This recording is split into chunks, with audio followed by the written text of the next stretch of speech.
This is the scene the news team witnessed during the early hours of Friday morning at Asylum Down. Some residents were seen openly defecating under this bridge.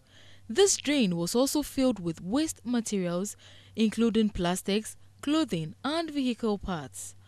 Parts of the drain and some houses had also fallen into the drain due to the floods. This is the scene that residents of Asylum Down have been waking up to for the past 20 years.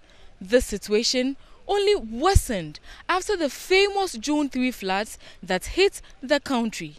This drain obviously has not seen any rehabilitation work since it was constructed about 5 decades ago. Residents here say they fear for the worst if the city is hit by another heavy downpour. Residents are, however, calling on government to come to their aid. In spite of the deplorable state of the drain, some residents have built on its edges, with food vendors busily undertaking cooking activities.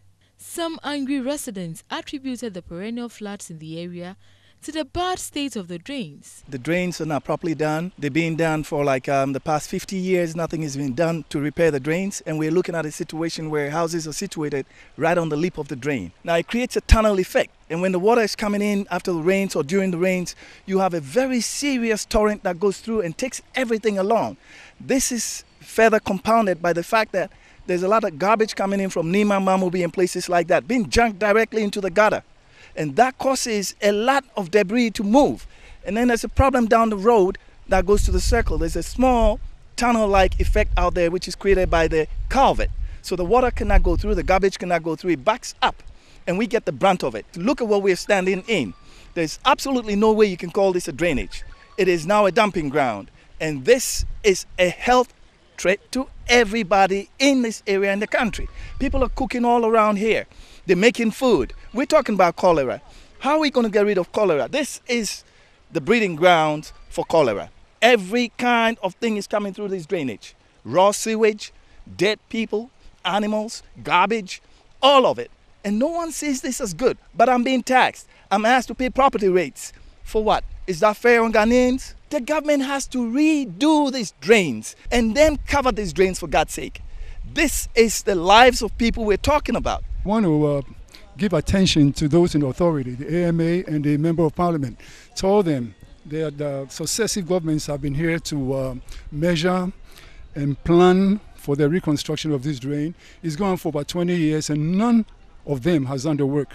What we're trying to do now is to keep them on their toes so that they can come around again, measure it and do the work as soon as they can. Because a lot of things were lost during the June 3rd floods. And houses have been destroyed, as you have seen. We lost a lot of property here. And if the drain was in order, I think a lot of things would have been saved. We have seen sanitation work being done around the roundabout, around people's homes, on the streets. But as far as the drain is concerned, nothing has happened. I think that nothing has happened simply because we don't have the kind of equipment that will let people maybe go into the drain to desilt it. Wellington boots, for example, or strong enough shovels that can help in that. So National Sanitation Day has never really touched this drain, to be honest. The drain has been there for over 50 years and I feel it's outlived its usefulness. We are over 26 million now and the encroachment has been so much on the drain. And when you watch from Nima, way down from Gota, everything is being dumped into the drain. This drain has really suffered, and I think at this stage, it needs to be reconstructed. This resident was very passionate about not taking part in elections in the country if the drains are not fixed. I want the government and every other government that comes into being in Ghana to understand one thing. This is an ultimatum. If you do not take steps to fix the drains in this part of the town and in every part of the city, I would instigate people not to vote again. Because what would they be voting for? They're voting to have their lives messed up with Ebola, cholera, and every single thing that can catch every human being in this country.